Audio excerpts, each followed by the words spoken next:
I think self-awareness is so important for us to evolve into our best possible selves. But it really has to come within a bigger context, within the context of um, who we are within our evolutionary journey, and who we are in our communities, and in this, emerging global community. Who are we there? So within that, I want to paraphrase you a little bit of a talk that I just listened to by Ken Wilber at Psychology and Spirituality Summit. And I found it so fascinating what he talked about, and also so helpful because it allows me once again to see myself within a framework of a much bigger picture. And every time I do that, I understand more about who I am and where I'm at. So what he was talking about first is that we to see our journey. No, rephrasing. That we have two very different traditions of seeing ourselves as who we are, and one of them is the um, often Eastern spiritual traditions, also the contemplative traditions of um, the Christian church and of other religions.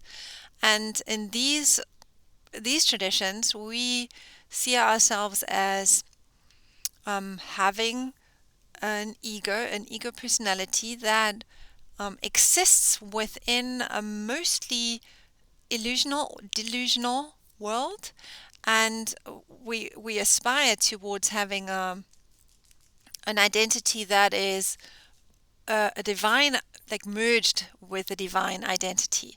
So our progress on that path of what we call awakening, spiritual awakening, is to detach ourselves from this illusional ego, and go towards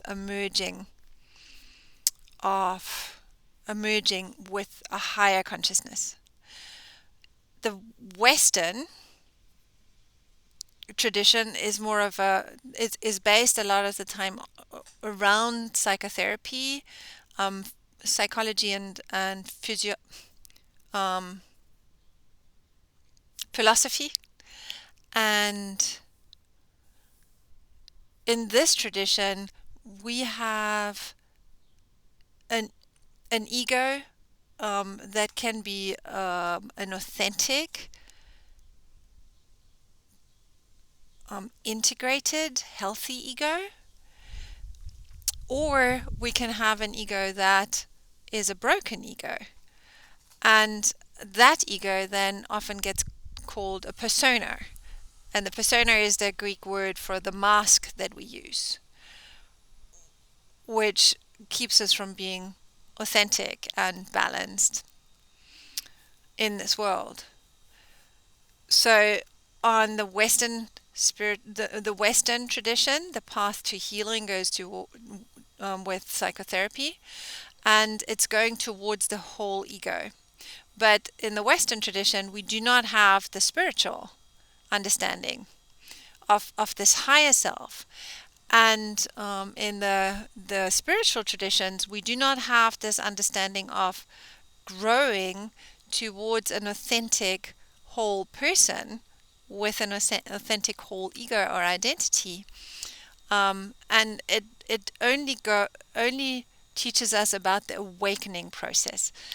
And so basically what Ken Wilbo is saying is that we have to have both of them. We have to, walk both of those paths. We cannot just, to become whole, to evolve as humans, we can't allow ourselves to be split like that. Both of these realities, both of these paths are, even though they seem mutually exclusive when you first look at them, are essential to our growth. And I love that. I really, really, really love that part of it. And so he describes the growing up in various stages.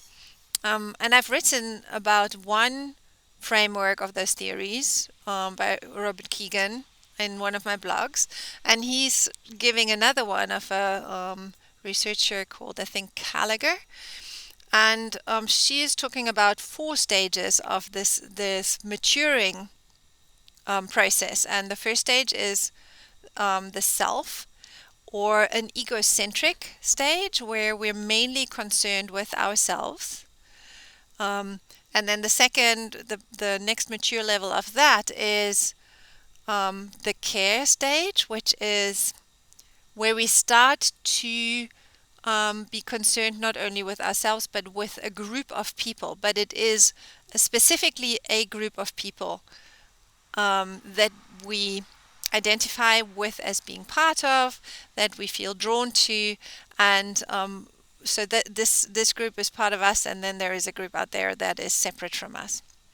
And then the third phase is a world centric, a world care stage, where we recognize, we extend our care towards the whole world. And the fourth part she calls an integrative stage, or integral stage, where we integrate all the parts of ourselves. And when we look at, we are going, so all of us are going play, through through a journey like that. And when we think about ourselves and how we act, and how we interact with people, and what our concerns and our beliefs are, we can look at where we are in this journey of growing up. And where we are in this journey of becoming a mature adult also reflects on how we're interpreting the spiritual truth in our lives. So, like, for example, this example that he gives, somebody who is in a growing up stage still can have like a very profound spiritual awakening, but he will interpret the experience of that spiritual awakening from the mature viewpoint, the grown up viewpoint of the self-centered person. Then, for example, proclaiming oneself to be Jesus reborn, and not being able to understand that there are many different spiritual teachers out there that all offer the same value as oneself does after such an awakening. And like awakening, or when we interpret spiritual knowledge from an ethnocentric, or a care point of view of maturity, then we tend to believe that salvation is only possible through our religious group. And once we start to interpret spirituality from a world care perspective, we then begin to be able to appreciate that all the different viewpoints out there, can have the same value. So for me, it's just very, very interesting to look at our journey, at my journey like this, and to look at our journey like that. And let me just see what other notes I took. All right, and so what he was saying also is,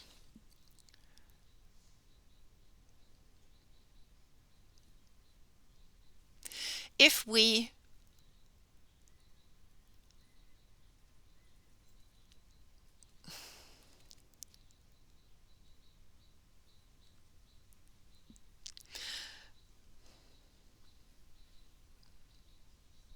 So he gave a very good example. Okay, so if we only walk the spiritual path, and we disregard the growing up, the maturing part, and the healing part of our ego, of our psyche, then what can happen is that we use meditation to create, or that No, we don't use it. It happens that the meditation can create more shadow material because we suppress. And that's not all meditation, but some meditations can do that because we use meditation to just empty our minds, and some of the meditations will, um, you know, will suggest that you disattach, disidentify with specific thoughts and emotions. So if you haven't owned them and you haven't understood them clearly within your context of your life, then what can happen is that you push them away, and in the healing part of that, that can equal a suppression of it, which basically, using that imagery drives that emotion or belief or memory deeper into the shadow realm, and that impedes your growing up process. So it is really important to use both of the traditions. If you just use the therapy, the psychotherapy tradition, you just do the shadow work, the inner work, the psychic work, then you might not have the access to that higher self, that divine self, that allows you to see yourself from such a bigger, wider perspective, and that allows yourself to feel safe and taken care of within this, really so unsafe seeming world. So both of them, both of those paths are really, really important. And, of course, like all of these, when we hear these talks, we get new stuff, but they're also new information, new ideas, new understanding. But of course, they only really ring a bell for us as long as part of what we're hearing is already familiar to us in a way. And so for me, when I'm hearing that, I get so excited about this work that I do, because when I do the work with people, what we do is we dive into that shadow and we look at where in our thinking the shadow is, and we understand where it came from. We understand what it means. So within the process, we do the shadow work, and then once the shadow is understood, it can let go of us. We do not need to, push it away, let it go, disidentify with it. We can own it. And in that owning, and this is for me such an empowering thing, in that owning, we can then extend so much understanding and compassion to other people, because, I've been there. I know. I I know this in myself, and so I understand how difficult it can be for other people to go through situations like this.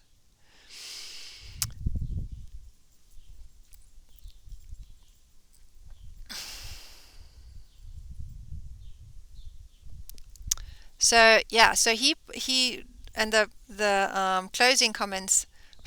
I hope I was making enough sense, because this was like an hour and a half long talk. So I'm putting it together into 14 minutes.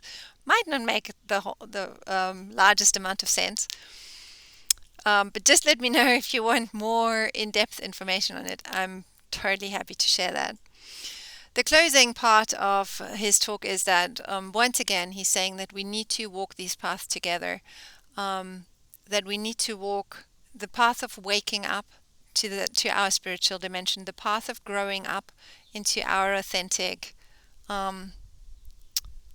balanced selves, and then also we need to do a path of cleaning up, meaning we have to deal with our shadow and understand it and let it go. And then he also mentions a part of showing up, and for me that means, how do I then translate those things that I now know about the world and about myself? How do I translate them into living them? And the work does give us the living turnaround, in which we, with every inquiry that we do, we ask ourselves now, what is one action that I can use to translate what I just learned into this world, how can I live it? And in that living, I think it becomes complete. Right. I hope you enjoyed this a little bit. Yeah, I hope I can. I hope, I hope it is as interesting to you as to me. Um, because, yes, this growing up process is just such a marvelous and such a satisfying process to go through.